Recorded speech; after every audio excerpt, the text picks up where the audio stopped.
There will not be a quiz after this, don't worry.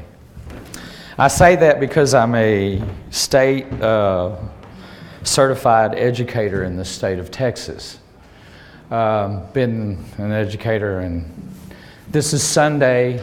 It's kind of strange for me. I'm a Baylor graduate. I did my undergrad at Baylor, so are y'all ready to come to Cannabis meeting today? Yeah. How many THC activists do we have out there? Yeah. Everybody should be raising your hand, because being here, you are a hemp and cannabis activist. You are a Texas hemp and cannabis activist if you're from Texas. And everyone is an activist in some form, because if you're an activist, you have to have a belief system. I mean, even the ARP people are activists. For everyone over 55 years old, they do active work to change laws, to educate people, just like we try to do. That's what our job is as activists. You know, I don't know if you can read it. It says there are two ways to be fooled. One is to believe what isn't true. The other is to refuse to accept what is true. And we see that daily in our lives. We hear it from our representatives every day. You know, I've heard so many people talk over the last couple of days, and a lot of the things that they say are so true. I taught politics and economics and history and geography and political geography, all of those subjects. In 2001, the state of Texas gave me a Texas Senate commendation for education. So I think I know what I can do.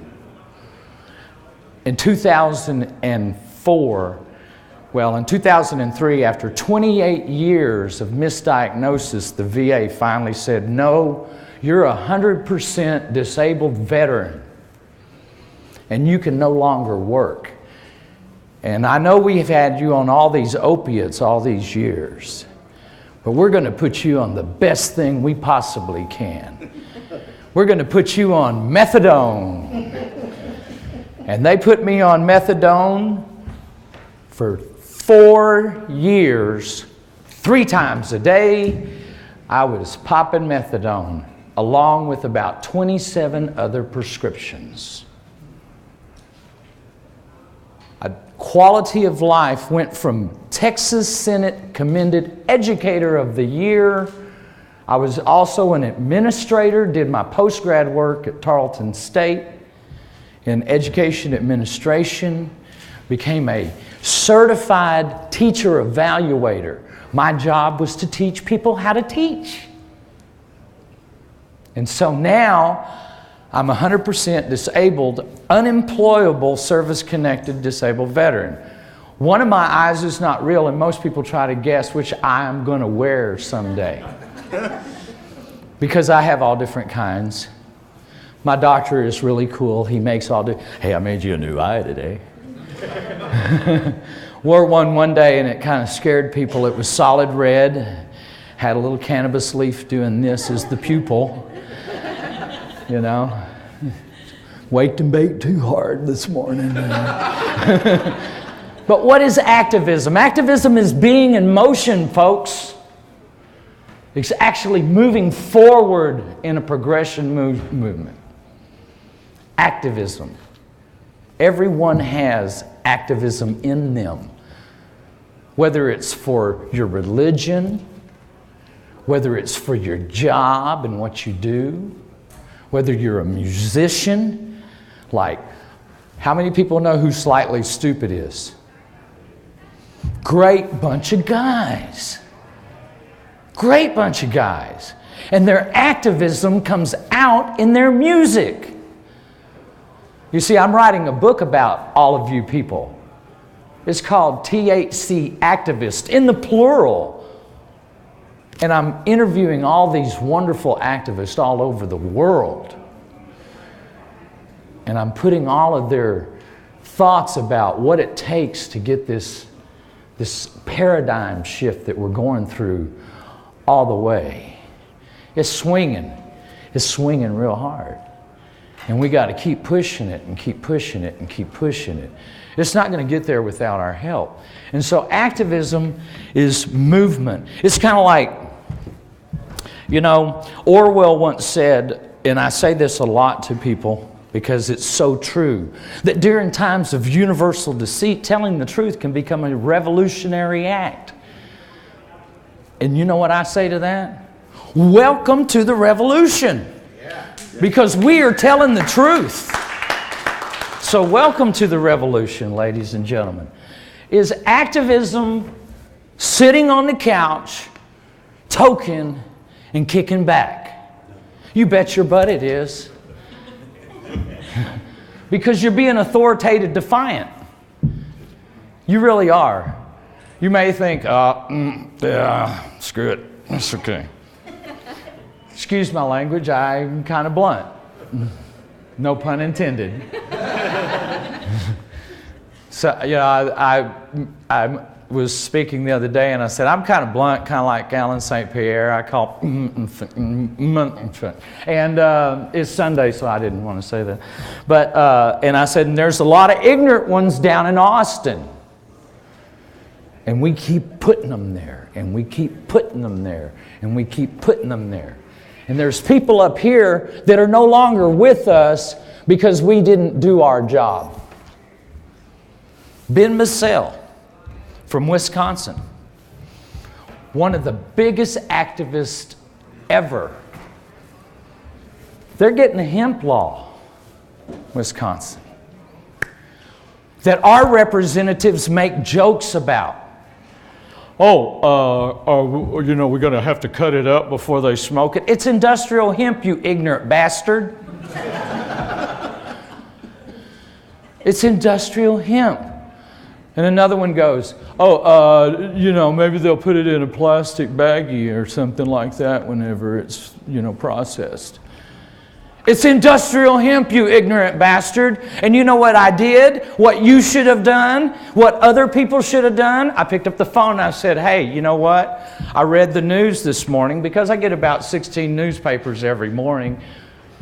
And it was in the Texas Tribune that the chairman, who happens to be my representative in my district for the Agricultural Committee, took off his cowboy hat, put it on the podium, and made those jokes. So I called him up and I said, every time you make a joke, you're making jokes about my dead sons. A while ago, not Larry, but Stephen made a mention about a gentleman who was a veteran who did not even get to go to his son's funeral because he was so messed up on pills. You're looking at him. In 2007, I lost one of my sons, just like Cashy, to a brain tumor. 2 months from his 30th birthday. He was born with it, and he lived with it that long. In 2011, I lost my second son to a brain tumor. 2 days from his 39th birthday. I know I look real young, don't I? Thank you, you can say that. But anyway, and that's what we're talking about. And I don't care if it's industrial hemp, I don't care if it's medical use, and I don't care if it's for personal use. Most people call it recreational, I call it personal. And in fact, guess what? It's all personal use. What you are using is yours to use. It's personal. Whose business is it what you do? I would rather live, like Thomas Jefferson said, under dangerous freedom than live under peaceful slavery. I would rather be the couch smoker and be authoritative defiant. Yeah, maybe I didn't get out and do the right thing and vote that ignorance out and vote compassion and understanding and intelligence in. They are intelligent. They have education. Hopefully they have education. But it's educated ignorance. And if you don't understand it, there's a book out about it. Ignorance isn't stupid, it's not understanding. It's not caring to understand. And it takes people like Ben Massell, it takes people like Jamie, who wants to stand up for people. It takes people like Keith Stropp, who says, enough is enough, let's start an organization so that we can change laws in this country. Of course, they're trying to change laws to try to circumvent that so we can't change laws. You know, we want to have ballot initiative here in Texas, and we have ballot initiative on alcohol. We can tell you what county you can go and get your alcohol in and what county you can't go and get your alcohol in. We'd have ballot initiative on tobacco, where you can smoke your cigarettes and where you can't smoke your cigarettes. In 1997, the Texas State Legislature thought in their all wisdom and omnipotence that it was important enough for them to take ballot initiative away from the people of the state of Texas on cannabis. Instead of letting the people go ahead and redress their grievances with their representatives in San Marcos, they arrested them for public disruption. And then the next legislative session, they said, we're going to take this. No ballot initiative in Texas in any municipal area on cannabis. We spell it with marijuana with an H in Texas because, like Larry said, because we're so discriminatory. In 1919, that's how the law was written, because that's how the Hispanics pronounced it. So we're discriminated, arbitrarily, capriciously, discriminatory. God, don't you love the law in Texas? This is what we do. What about the police? Jamie's going to talk to you about the police later, I know. You see this big tree over here? That's Jorge. I don't know. Let me see if I can get that moved over a little bit. But that's Jorge Cervantes right there. And that is, yes, that is a cannabis tree. Not a bush. It's a friggin' tree. Isn't it beautiful? That's Carly Duran. I don't know if y'all know her, but those are the people, that's what activism looks like. It's people who are going ahead and saying, look, people need medicine.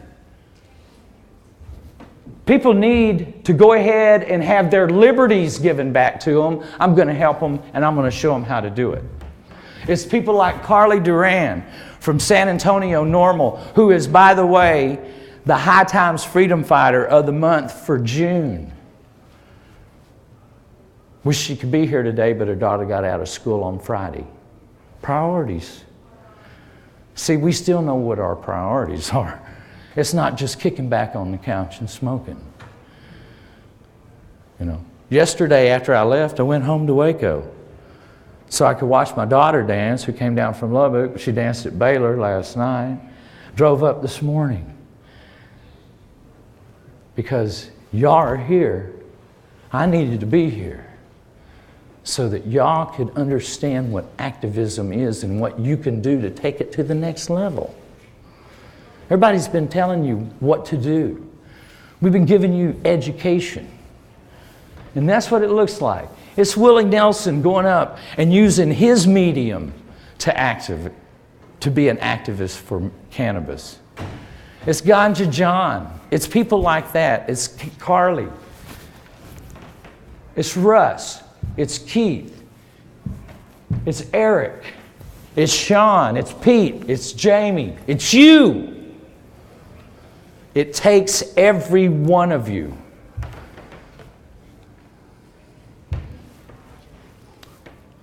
What is your job? It's very simple. And I always talk about people voting. Voter turnout in the state of Texas is the lowest it's ever been. Ever. In 2011, we had 10 amendments to the Constitution with only 1.1 of the total voting population that turned out to vote. Out of 17 million eligible voters, 1.1%. What's your job?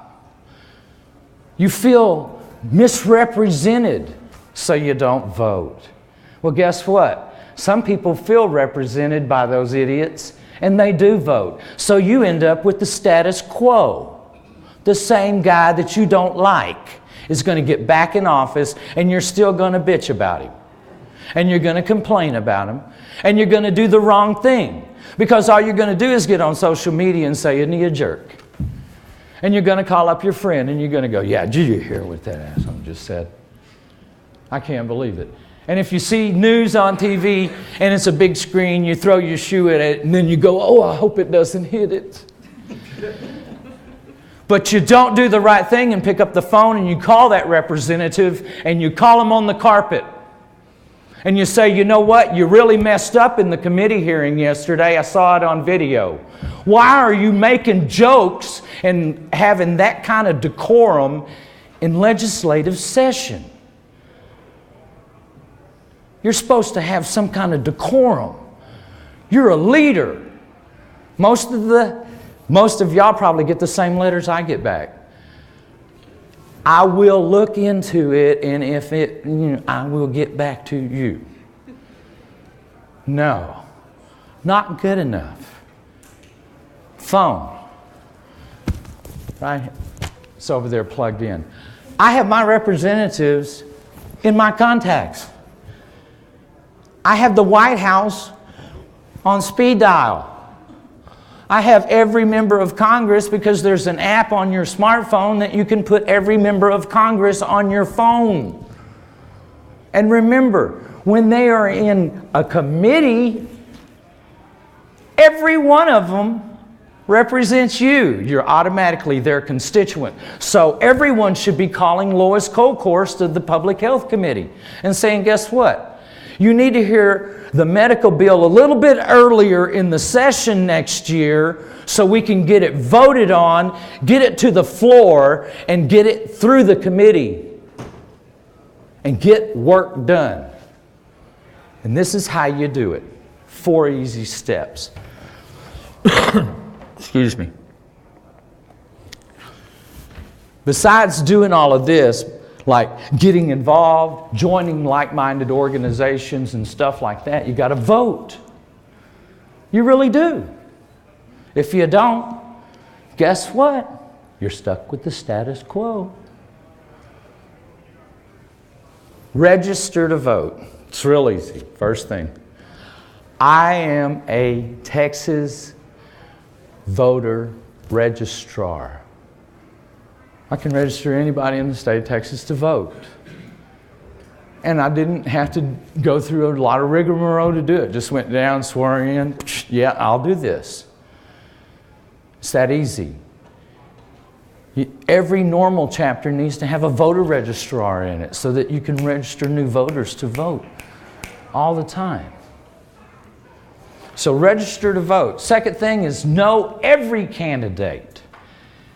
Every candidate and their positions on every issue that concerns you. And don't think that just because one issue concerns you that they're your friend. Okay? Please. Just because they might be cannabis friendly doesn't mean that they're going to be friendly for everything that you're friendly for. But it's a start. Heck, it was progress in Texas just to get 2 bills finally heard. That's progress. That's progress. And it's because of organizations like NORML and organizations like the Texas Compassionate Care Coalition and people like Ann Lee, whose son happens to be Richard Lee of Oaksterdam University, founder of Oaksterdam, who is a staunch Republican who gave them hell. She did not let that committee breathe. She was at both hearings I was at. The decrim, they called it decrim, I would call it lower penalty. And the medical affirmative defense bill, which is a step. Every inch gained in this movement is a step. It's like a football game. You ever hear that? How many of you ever seen Any Given Sunday? Every inch gained is an inch gained. And in this movement, every inch gained is an inch gained. Actually, it's a friggin' mile. Every inch that we can get is a milestone in this movement. It's been going on way too long. And so the third thing that you have to do is what? After you learn about all your candidates. It's the easiest thing. Vote. Just vote. Do it early because you never know where the hell you might be on Super Tuesday. Oh gosh, it's 7. I just forgot. I got busy. Early vote. Do you know that more people have turned out for, even though only 1.1% turned out in 2011 for those amendments, that over 8% of them early voted. So that means only, well, it was close to, 8%. 8% early voted. So about 6% showed up, or 0.6% showed up, on Tuesday. When we elected Perry back in, only 24%, 11% actually showed up to vote. He won in an astounding 57% of the vote, under 11% of the total voting population. That means that 8% approximately of the total voting population really put Governor Perry back in office. And that's our job as activists. There's a fourth thing. I said there was 4 things. We don't stop at 3 just by voting. If you do not follow up with that person once they get into office, remember, the difference between a candidate and a politician, a career politician, can be a simple stroll into the office and no one doing their job. You're not calling them on the carpet. You're not sitting there going, wait a minute, you said, and now you're living on K Street, getting lobbyist funding to work against us. Do we need to vote you out? And it's real simple. Don't be afraid of government. How many people are afraid of their government? Don't be afraid of your government. Look in the mirror. There you are. That's government. We, the people, was not written in pencil and it's not erased from the Constitution. You are the government. I know we're running a little bit behind, I'm sorry. And look, it's written in the sky.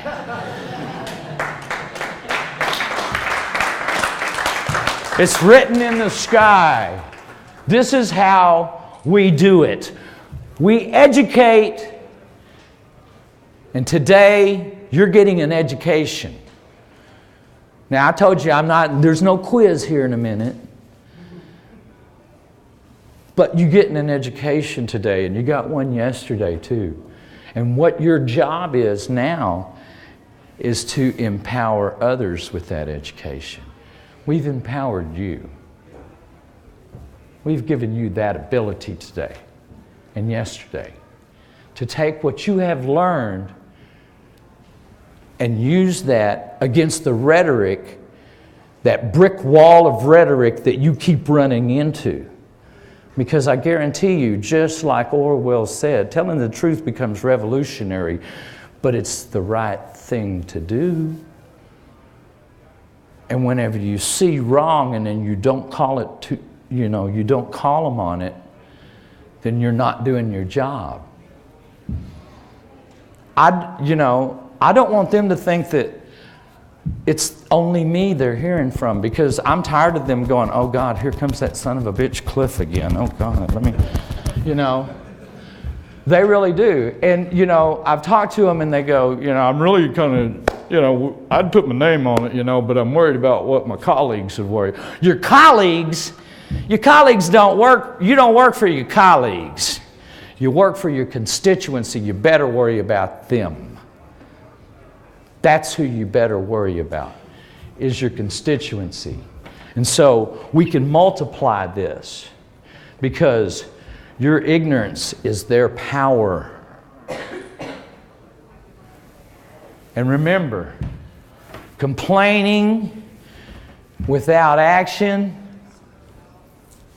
is silence. That's exactly what it is. Complaining without action is silence.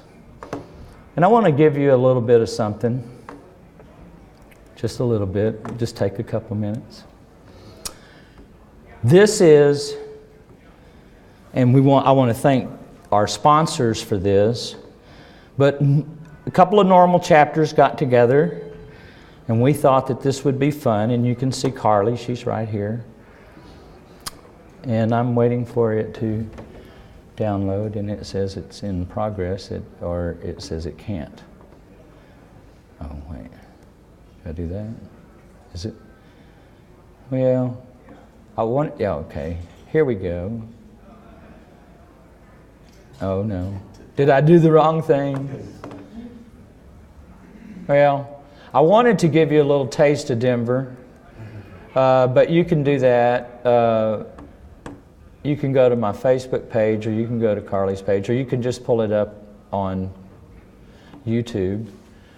But it was our trip to the Denver Cup, in which we went up there and interviewed quite a few people, Dr. Melamede being one of them.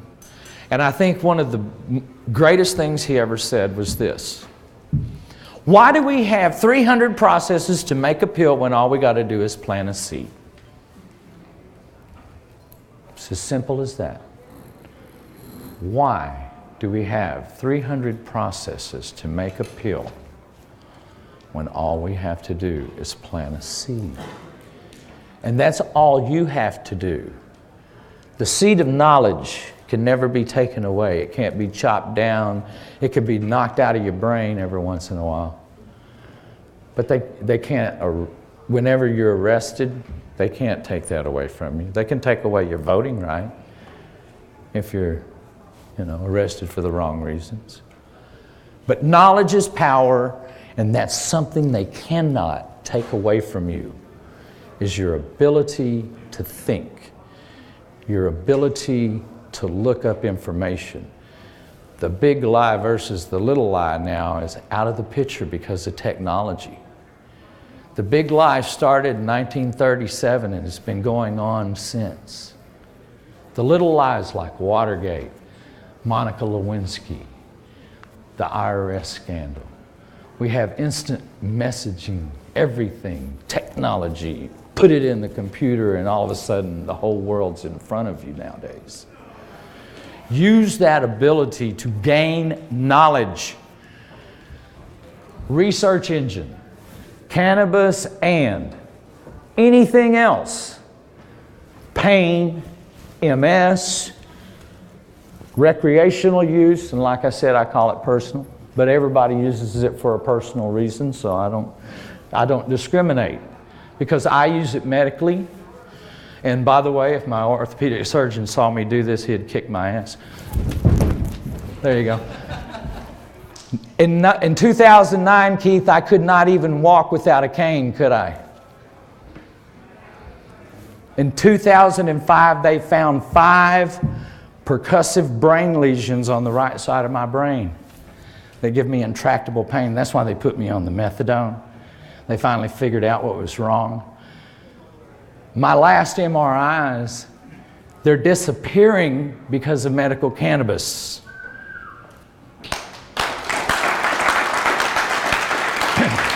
Thank you. Thank medical cannabis. Thank cannabis. Thank God He put it here. If you believe that, that's all right. If you don't, that's all right. I'm not going to get involved with your beliefs. But I believe that this plant is here because we have an endocannabinoid system in us that we need to utilize. and keep in homeostasis. When we take it out of homeostasis, we start getting sick. We start having cancers. We start having problems. And we're endocannabinoid deficient and we don't know it. That's one way it's really put. We're just endocannabinoid deficient. So, you know. But I can thank the VA for doing the right thing. They took me off of methadone because I turned up positive on THC. I said, they go, you got to get off methadone. I said, I know. We're going to send you to a drug rehab counselor. Okay. That's cool. They sent me to a drug rehab counselor. One day, I educated the drug rehab counselor, Mr. Deuvall, you do not ever have to come back. You know exactly what you're doing. You don't have a drug problem. The drugs we're giving you were killing you. You need to move the hell out of Texas and into a medical state. That would be very easy for me. But it wasn't easy for my sons. And it's not easy for Rachel. And it's not easy for the other 1.7 million veterans in the state of Texas that is growing daily. And the other patients that are dying daily. Yeah, it'd be easy for me. And by the way, I have been accepted. The VA sent my medical records to an Oregon facility, and I was approved as an Oregon medical marijuana patient out of state, because you do not have to have a residency requirement in Oregon. Now, my doctor did kind of throw a little thing. I still have to educate them, just like you do. Don't be afraid. They'll go, oh, I can't talk about that. Yes, you can. Come on, man. It's between me and you, and the Hippocratic Oath is between me and you. It's like I told a representative, well, if I gave you my medical records and showed you that the brain, they would be redacted a lot, because I'd have to go through there. I wouldn't want you to get my doctor in trouble, because I know that's what you would do. You wouldn't use them correctly. You would use them against him. But anyway, I digress. Do your job. You're an activist. Your ignorance is their power. Use the education that you get, exponentially put it out there. You can do it. Get more people. I wore a shirt yesterday that said, Cannabis can. They didn't see the back of it. Cannabis can do a lot of things. Revitalize our economy, help sick people, keep kids out of jail. All we got to do is change laws. The way that we change laws is we change representation. That's how you change laws. In Texas, we don't have ballot initiative. So we have nonviolent revolution every time we walk into a voting booth. That's our revolution. We don't have to go on the streets with guns. We got a voter registration card in our back pocket or in our purse, if you carry one, guys. I'm speaking to the ladies. You got a voter registration card. That is your weapon, including this. Your knowledge is power, and this is your gun, your voter registration card. And when you walk into to that voting booth, nobody knows that you're a cannabis consumer. Nobody. And that's how you change things in Texas.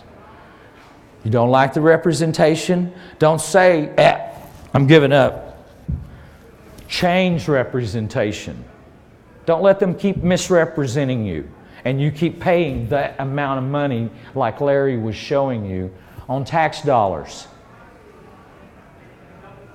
That's just like throwing away your child's education. We're throwing away our progeny's future already. I'm sorry. Some of us probably do have prodigies, because we're cannabis smokers. You know, we're not endocannabinoid deficient and don't have that, you know, we're not genetically structured that way. And so our kids they're free thinkers and they're artistic and stuff like that. They're not hyper. They're just multitasking. But anyway, I digress. Do your job. Be the THC activist that's in your heart. You know that it's there. You always know, because you get upset at something sometimes whenever they do something wrong. And they meaning your representatives. When your representatives do something wrong, call them. Let that aide know that you're not happy with the way that you're being represented. And remember, when people are on a committee, they represent you on that committee if you've got a bill in that committee that you're interested in. Like the Criminal Jurisprudence Committee. I don't know how Stephanie Carter keeps getting elected in Dallas whenever she thinks any amount of cannabis should be a felony. But she does, and she's sitting as the vice chair on the Criminal Jurisprudence Committee. So whenever they do that, vote them out. Whenever they open their mouths and they say stupid stuff, vote them out. Because they're misrepresenting you. They're taking your tax dollars right now today at $150 a day per diem, per representative, per day, to gerrymander the state in an extended session right now. But they're not passing any laws. 4,000 legislative bills sent to the legislator. There's a little over 4,000 sent to the legislation this year. Only a little over 2,000 came out. That's an F. You failed. I'm an educator. I can do the percentages. That's failing. That's 52%. That's fail. Your government is failing you. Don't fail yourselves. Elect better representation. Thank you very much for your time.